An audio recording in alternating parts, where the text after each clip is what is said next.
መንእሰይ ትግራይ ዝረኽቦ ጉድ መንእሰይ ትግራይ አንጻር ብረት ዝሓዘ ፊሽካ ይዕጠቁ ኣለው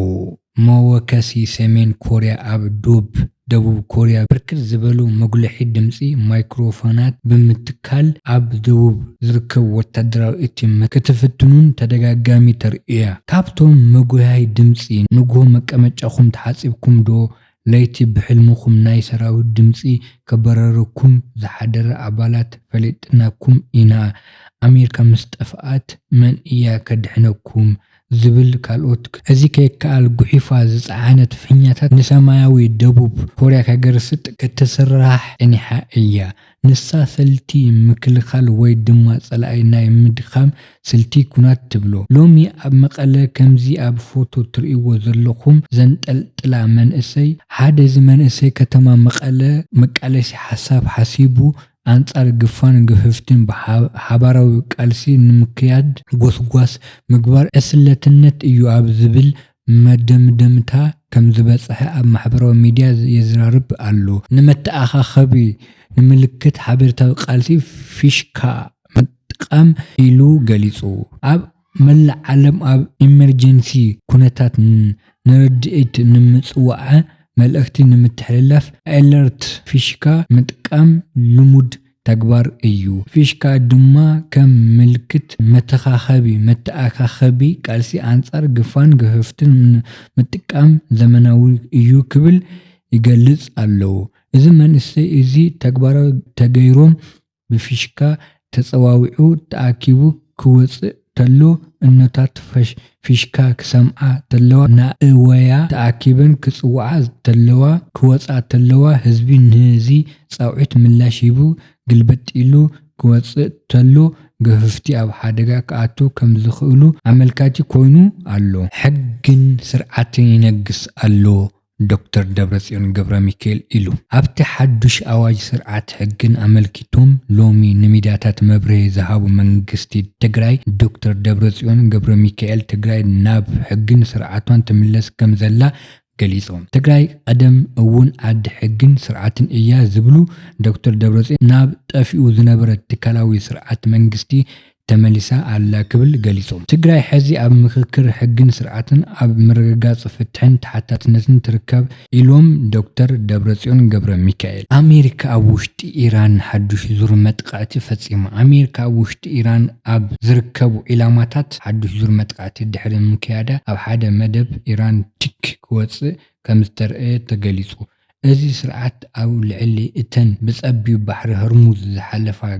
ንግዳዊ መርከብ ንዝተፈጸመ መጥቃዕቲ ዝተወሃበ ግብረ መልሲ ምዃኑ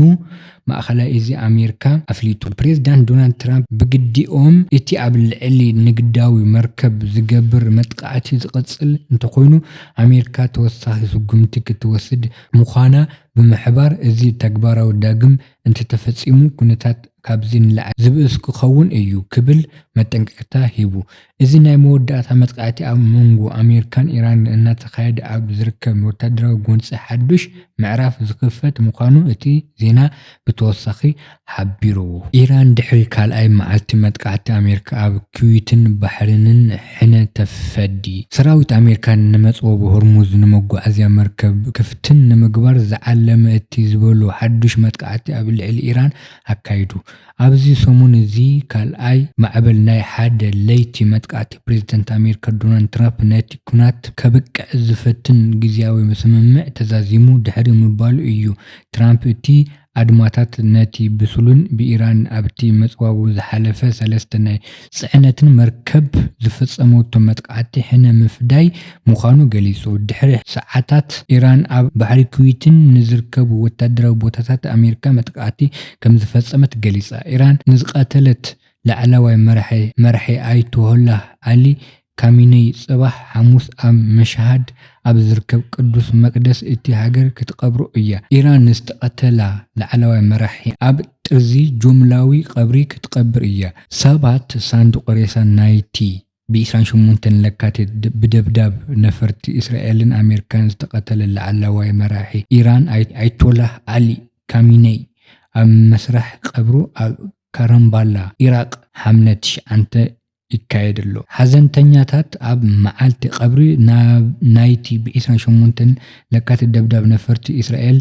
ኣሜሪካን ዝተቐተለ ነፍሲሄር ላዕለዋይ መራሒ ኢራን ኣያቶላህ ዓሊ ካሚኔይ ኣብ ማሻሃዲ ኢራን ጥርዚ ጀምላዊ ቀብሪ ክትቀብር እያ። ሓዘንተኛታት ኣብ መዓልቲ ቀብሪ ናይቲ ብ28 ለካቲት ብደብዳብ ነፈርቲ እስራኤልን ኣሜሪካን ዝተቐተለ ነፍሲሄር ላዕለዋይ መራሒ ኢራን ኣያቶላህ ዓሊ ካሚኔይ ኣብ ማሻሃድ ኢራን ምጆታባ ካሚናይ ድሕሪ ሞት ኣቦ ኣብ ቅድሚ ህዝቢ ኣይተርአየን። ኣብ ማሻሃድ ሓዘንተኛታት ኣብ ልዕሊ ትራምፕ ናይ ሕነ ምፍዳይ ጭሮታት ኣስሚዖም ስነ ስርዓት ቀብሪ ኣብ መንጎ ዝተሓደሰ ግጭት ኣሜሪካ እዩ ዝፍጸም። ንኢራን ወሳኒ ህሞት ድሕሪ ኣዋርሕ ጸረ መንግስቲ ተቃውሞታት ይካየድ እዩ። ኣብ ሰሜናዊ ምብራቕ ኢራን ኣብ ዝርከቡ ማሻሃድ ዝተኻየደ ስነ ስርዓት ቀብሪ ድሕሪ ናይ ሓደ ሰሙን ጀምላዊ ስነ ስርዓት ቀብሪ ሰልፍታት ስነ ስርዓት ሓዘንን ዝካየደሉ ኮይኑ እዚ ድማ ምስቲ ድሕሪ ናይ ሰሙናት ዕርቂ ምስ ኣሜሪካ ዝተገበረ ዳግማይ ፍንጃር ግጭት ዝተጋጠመ እዩ። ትማሊ ሐሙስ ንግሆ ብማሻሃድ ኣቢሎም ብብዙሓት ሰባት ሰልፊ ኣካይዶም እቲ ወርቃዊ ጎቦ ቱፋሕን ሚናራትን መቅደስ ኢማም ኢርዚ ኣብ ፀሓይ ንግሆ ይንፀባረቅ ባንዲራታት ኢራን ስእልታትን ነፍሲሄር ካሚናይ ስውራዊ ጭርሖታት ዘለዎም ጽሑፋት እናተዘዋወሩ ይርከቡ። ኣብ ዝሓለፈ ሰሙን ሬሳ ካሚናይ ኣብ ዙርያ ኢራን ኢራቅን ኣብ ዝጓሃዘሉ ዝነበረ እዋን መራሕቲ ውለድ ክህነት እስላማዊ ሪፐብሊክ ንሓይልን ስነ ጥበባዊን ስነ ሓሳባዊን ሓዊን ዲሞክራሲያዊ መንግስቲ ንምምካሕ ኣብ ዝገበርዎ ጻዕሪ ዓበይቲ ህዝቢ ክሳተፉ ኣስተባቢዖም። ኣብ ከተማ መቐለ ኮድ ሓደ ሰማያዊ ሕብሪ ዘለዎን 1180 ከተማ ታክሲ ዝነበራ ኮይነን ኣብ ትግራይ ብዙሕ ናይ ኩናት ውጥረት ግፋ መንእሰይ ከቢድ ቁልውላውን ስደትን ነባሪ ህዝብን ስራሕ ስለዝሰኣነ እተን 550 ዝኾና ታክሲ ናብ ከተማ አዲስ አበባ ካልኦትን ከተማታትን ኢትዮጵያ ከም ዝተሰደታ ተረጋጊፀን። ሱዳን ጀነራል አል ቡርሃን ምስ ልኡኽ ሕብራት አፍሪካ ተራኺቦም ኣብ ሱዳን ዘሎ ፖለቲካዊ መስርሕ ንምስጓምን ነባሪ ምቁራጽ ተኽሲ ንምምጻእን ዝዓለመ ርክብ ኣብ መንጎ መራሕቲ ልኡላዊ ቤት ምኽሪ ሱዳን ጀነራል ዓብደል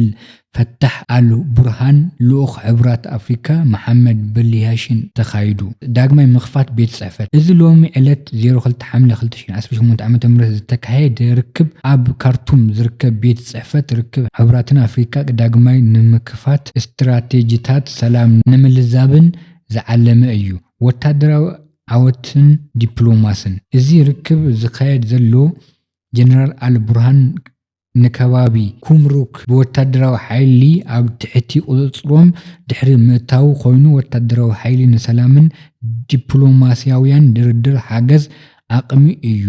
ዝብል ርድኢት ዝፍጠር እዩ።